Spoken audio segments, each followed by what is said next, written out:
नमस्कार। हिंदी की कक्षा में आप सभी का स्वागत है। आज हम ज्ञान सागर पुस्तक से पाठ 12 10 आमों की कीमत पढ़ेंगे। इसके लेखक का नाम है आर.के. नारायण। पाठ को पढ़ने से पूर्व हम लेखक के विषय में जान लेते हैं। आर.के. नारायण का जन्म 10 अक्टूबर 1906 को तथा मृत्यु 13 मई 2001 को हुई। इनका पूरा नाम रासीपुरम कृष्ण स्वामी अय्यर नारायण स्वामी था। इन्होंने कई कहानियाँ व उपन्यासों की रचना की। इनमें से मालगुडी डेज बहुत प्रसिद्ध है। उनकी प्रसिद्ध रचनाओं में से एक 10 आमों की कीमत आज पढ़ेंगे। आइए अब हम पाठ को पढ़ते हैं। गर्मियों की छुट्टियों के तीसरे दिन ही पिताजी ने स्वामीनाथन को घर से बाहर निकलते देखा तो आवाज़ देकर बुलाया।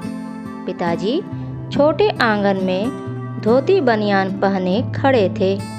स्वामी को उन्हें इस पोशाक में देखना अच्छा नहीं लगता था, क्योंकि इसका मतलब होता था कि वे निकट भविष्य में बाहर जाने वाले नहीं हैं।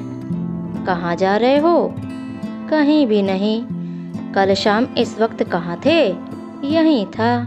तुम झूठ बोल रहे हो। तुम यहाँ नहीं थे और अब बाहर नहीं जाओगे। बैठकर पढ़ो।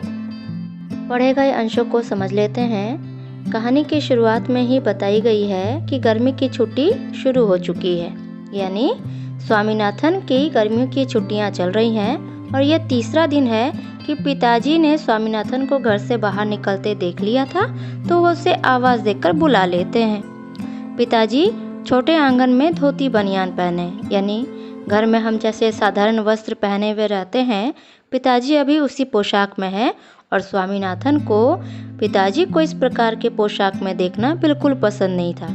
वह यह बात समझ जाता था कि अभी पिताजी कहीं बाहर जाने वाले नहीं हैं। पिताजी उससे सवाल पूछते हैं कि कहाँ जा रहे हो, तो वह जवाब देता है कि कहीं भी नहीं जा रहा है। तब पिताजी उससे फिर पूछते हैं कि कल शाम इस वक्त तुम कहाँ गए थे, तो वह कहता है कि मैं तो यहीं था। तो पिताजी उससे गुस्से में थोड़ा कहते हैं कि तुम झूठ बोल रहे हो, तुम यहाँ पर नहीं थे और अब कहीं बाहर नहीं जाना है, तुम बैठकर पढ़ाई करो। अब आगे पढ़ते हैं। पिताजी ने पास खड़े होकर स्वामीनाथन को पुस्तकें झाड़ने और मेज साफ करने का आदेश दिया। स्वामीनाथन बड़ी फुर्ती से किताबों की धूल झाड़ने लगा। वह मन ही मन सोच रहा था कि यदि छुट्टियों में भी पढ़ाई करना जरूरी है तो छुट्टियां दी ही क्यों जाती हैं। आधे घंटे बाद स्वामीनाथन पिताजी के कमरे में स्लेट पेंसिल लेकर तैयार बैठा था। पिताजी ने गणित की पुस्तक खोल रखी थी और उन्होंने लिखवाया, राम के पास 10 आम हैं जिनसे वह 15 आने कमाना चाहता है। कृष्ण को सिर्फ 4 आम चाहिए। कृष्ण को कितना पैसा देना पड़ेगा? आमों की बात सुनकर उसके मुंह में पानी आ गया। उसकी समझ में नहीं आया कि राम ने 10 आमों की कीमत 15 आने क्यों रखी। राम किस तरह का आदमी था? तुमने सवाल कर लिया? पिताजी ने अखबार से नजर उठाकर पूछा। पिताजी, क्या आप बताएंगे कि आम कच्चे थे या पके हुए? पिताजी कुछ क्षण उसे देखते रहे, फिर बोले, पहले सवाल हल करो, बाद में बताऊंगा कि आम कच्चे थे या पके हुए। पढ़े गए अंशों को समझ लेते हैं। पिताजी स्वामीनाथन को पुस्तक झाड़ने और मेज साफ करने का आदेश दे देते हैं, यानी आज्ञा दे देते हैं, और स्वामीनाथन बहुत ही फुर्ती से यानी तेजी से किताबों की धूल झाड़ने लगता है। वह मन ही मन यह बात सोचने लगता है कि यदि छुट्टियों में भी पढ़ाई करना ज़रूरी होता है तो आखिर विद्यालय में छुट्टी दी ही क्यों जाती है। ये प्रश्न स्वामीनाथन जैसे अन्य बालकों के मन में भी आता है। आधे घंटे के बाद ही स्वामीनाथन पिताजी के कमरे में स्लेट और पेंसिल लेकर बैठ जाता है। पिताजी ने गणित की पुस्तक खोल रखी थी और उन्होंने एक सवाल लिखवाया, राम के पास 10 आम हैं जिनसे वह 15 आने कमाना चाहता है। कृष्ण को सिर्फ आम चाहिए, तो कृष्ण को आमों के कितने दाम देने पड़ेंगे? आमों की बात सुनते ही उसके मुंह में पानी आ जाता है। इसका अर्थ क्या हुआ कि उसे खाने की इच्छा होने लगती है। उसकी समझ में यह नहीं आता है कि राम ने भला 10 आमों की कीमत 15 आने कैसे रख दी। वह कैसा आदमी है। अब थोड़ी देर के बाद ही पिताजी अखबार पढ़ते हैं तो वह अखबार से अपनी नज़र हटाकर यानी उठाकर पूछते हैं कि तुमने सवाल हल कर लिए। तो वह पिताजी से वह एक बात पूछना चाहता है। वह पूछता है कि पिताजी आप केवल मुझे यह बता दें कि आम कच्चे थे या पके हुए थे। पिताजी कुछ क्षण यानी कुछ पल उसे देखते रहते हैं, फिर वह बोलते हैं पहले सवाल को हल कर लो, उसके बाद मैं बताऊंगा कि आम कच्चे थे या पके हुए थे। अब आगे के अंशों को पढ़ते हैं। स्वामीनाथन को लगा वह बिल्कुल लाचार है। काश पिताजी बता देते कि राम कच्चे आम बेच रहा था या पके हुए। बाद में उन्होंने बताया भी तो वह किस काम का। उसे पक्का विश्वास था कि सवाल के इसी जवाब में सारी समस्या की कुंजी है। 10 कच्चे आमों के लिए 15 आने की मांग करना एकदम गलत है। अगर वह ऐसा करता है तो यह राम के स्वभाव के अनुरूप ही होगा। स्वामीनाथन अब राम से घृणा करने लगा था और उसमें कई दुर्गुण देखने लगा था। स्वामीनाथन ने स्लेट को दूर हटाकर कहा, पिताजी मुझसे यह सवाल हल नहीं होता। क्या बात है, तुम इतना आसान सा सवाल हल नहीं कर सकते? हमें स्कूल में यह नहीं पढ़ाया जाता। स्लेट इधर लाओ, मैं अभी तुमसे जवाब निकलवाता हूँ। स्वामीनाथन बड़ी उत्सुकता से किसी चमत्कार की प्रतीक्षा करता रहा। पिताजी ने सवाल को मन में पढ़ा और पूछा, 10 आमों की कीमत कितनी है? स्वामीनाथन ने सवाल पर नज़र डालकर यह जानना चाहा कि उसके किस हिस्से में जवाब छिपा है। फिर बोला, पता नहीं। तुम 1 नंबर के बुद्धू हो, पढ़ो, सवाल पढ़ो। राम ने 10 आमों की कितनी रकम मांगी? 15 आने, स्वामीनाथन ने कहा, किंतु उसका मन मानने को तैयार नहीं था। बहुत अच्छा, अब कृष्ण कितने आम लेना चाहता था? 4 आमों का कितना दाम हुआ? ऐसा लग रहा था कि स्वामीनाथन को सताने में पिताजी को मजा आ रहा था। वह कैसे जान सकता है कि वह बेवकूफ कृष्ण कितना दाम देगा? पढ़े गए अंशों को समझ लेते हैं। पिताजी द्वारा इस प्रकार से उससे गणित के सवाल के हल करवाना बिल्कुल अच्छा नहीं लग रहा था। इस वक्त स्वामीनाथन स्वयं को लाचार महसूस कर रहा था। लाचार शब्द का अर्थ होता है विवश या मजबूर। वह पिताजी से यह जानना चाहता था कि आम कच्चे थे या पके हुए थे, पर पिताजी उसे यह बात बता नहीं रहे थे। वह सोच रहा था यदि पिताजी बता देते कि राम कच्चे आम बेच रहा था या पके हुए तो शायद वह इस सवाल का हल ढूंढ लेता। लेकिन बाद में यदि पिताजी ने इस बात के बारे में बताया भी तो वह मेरे किसी काम आने वाला नहीं है। 10 आमों के लिए 15 आने की मांग करना उसे इस समय बिल्कुल गलत लग रहा है। वह सोचता है कि यह राम के स्वभाव के अनुरूप ही होगा। जैसा राम है वह उतने ही आम के दाम भी ले रहा है। यह सवाल हल नहीं हो रहा था और राम के द्वारा 15 आने की मांग करना अच्छा नहीं लगा, इसलिए अब वह राम से घृणा करने लगता है। घृणा शब्द का अर्थ होता है नफरत, और उससे इस वक्त राम में कई दुर्गुण दिखाई देने लगते हैं। दुर्गुण शब्द का अर्थ होता है बुराई या दोष। स्वामीनाथन स्लेट को दूर हटाकर कहता है कि पिताजी मुझसे यह सवाल नहीं हो पा रहा है। तब पिताजी थोड़ा गुस्सा करते हैं और कहते हैं कि क्या बात कर रहे हो, इतना आसान सा सवाल तुमसे हल नहीं हो रहा है, तुम बना नहीं पा रहे हो। तो वह कहता है कि हमें स्कूल में यह नहीं बताया गया है। तब पिताजी उससे कहते हैं कि तुम स्लेट इधर लेकर आओ, मैं तुमसे अभी सवाल के जवाब निकलवा लेता हूँ।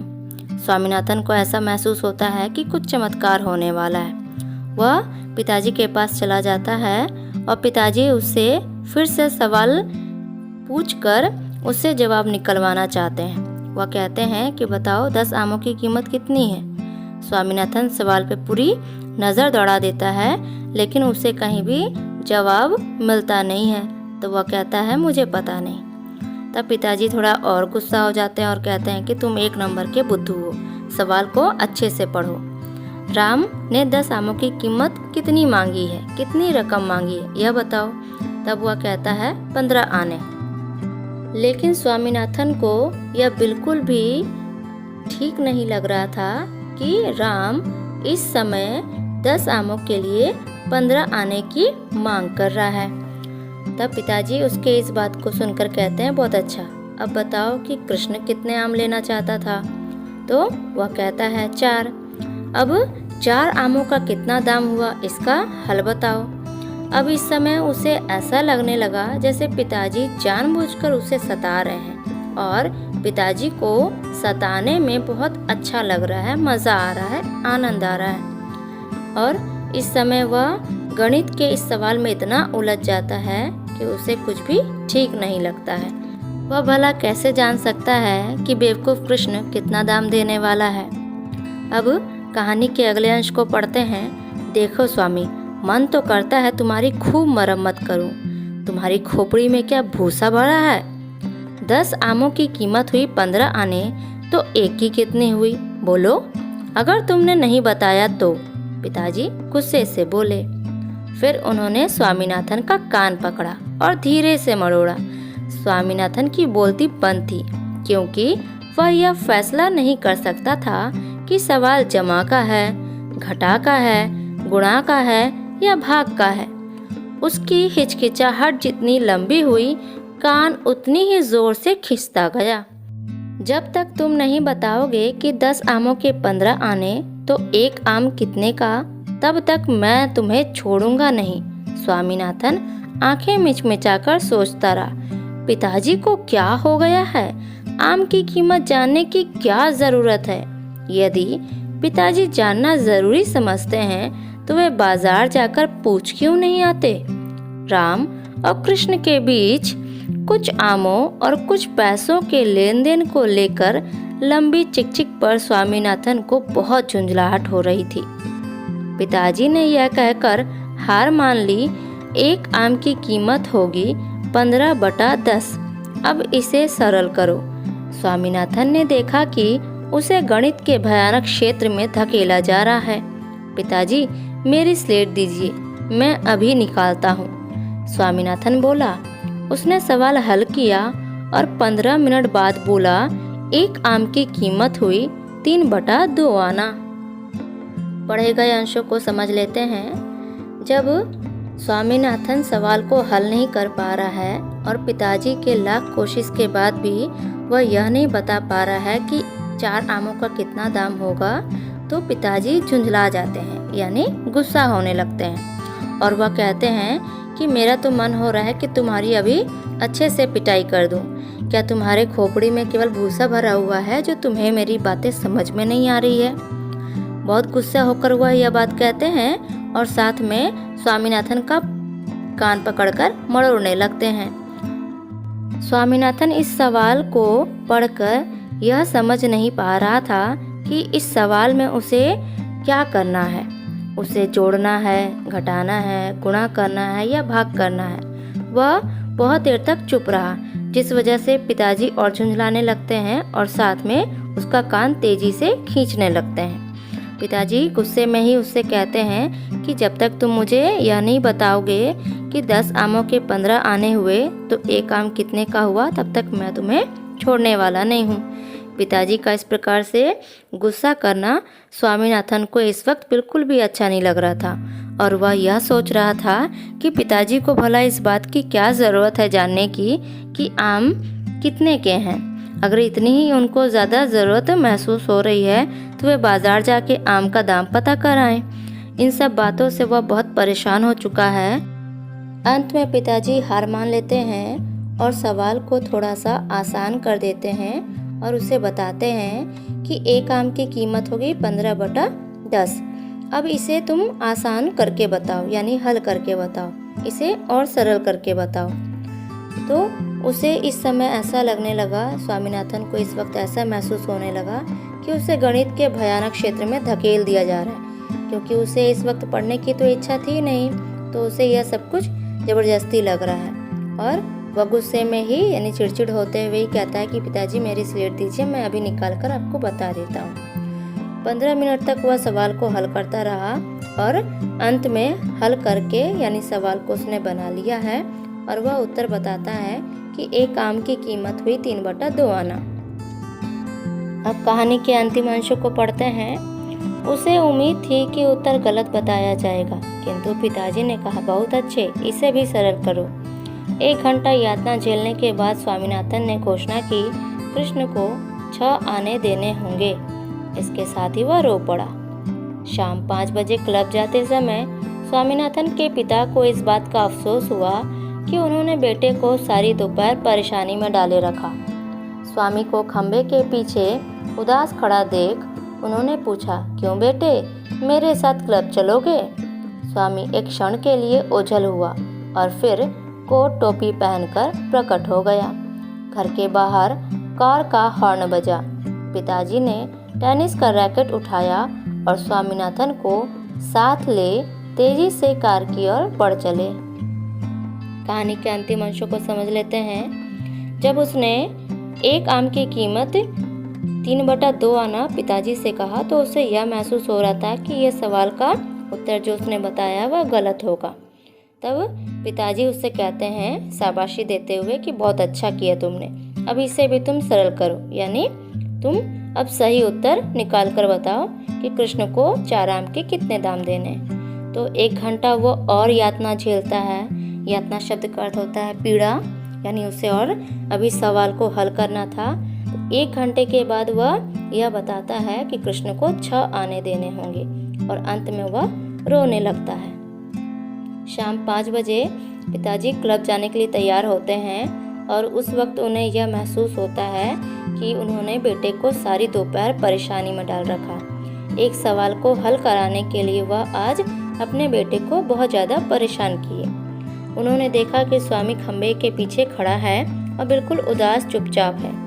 वह अपने बेटे से पूछते हैं, क्यों बेटे, मेरे साथ क्लब चलोगे? तो स्वामीनाथन तुरंत ही वहाँ से ओझल हो जाता है, यानी गायब हो जाता है, और फिर कोट टोपी पहनकर वह सामने प्रकट हो जाता है। घर के बाहर ही कार का हॉर्न बजता है। पिताजी ने अपने साथ टेनिस का रैकेट उठाया और स्वामीनाथन को साथ लेकर तेजी से कार की तरफ बढ़कर चले गए। इस तरीके से स्वामीनाथन अंत में क्लब जाने को तैयार हो जाता है। पिताजी भी इस बात को महसूस करते हैं कि उसे इस प्रकार से अपने बेटे को एक सवाल के लिए परेशान नहीं करना था। छुट्टी के दिन थोड़ा बहुत तो बच्चे खेल कूद में समय बिताते ही हैं, लेकिन इस प्रकार से पिताजी ने जब उससे सवाल को हल भी करवाया तो अंत में उसे प्यार से पुचकारते हुए अपने साथ वह क्लब भी लेकर चले गए।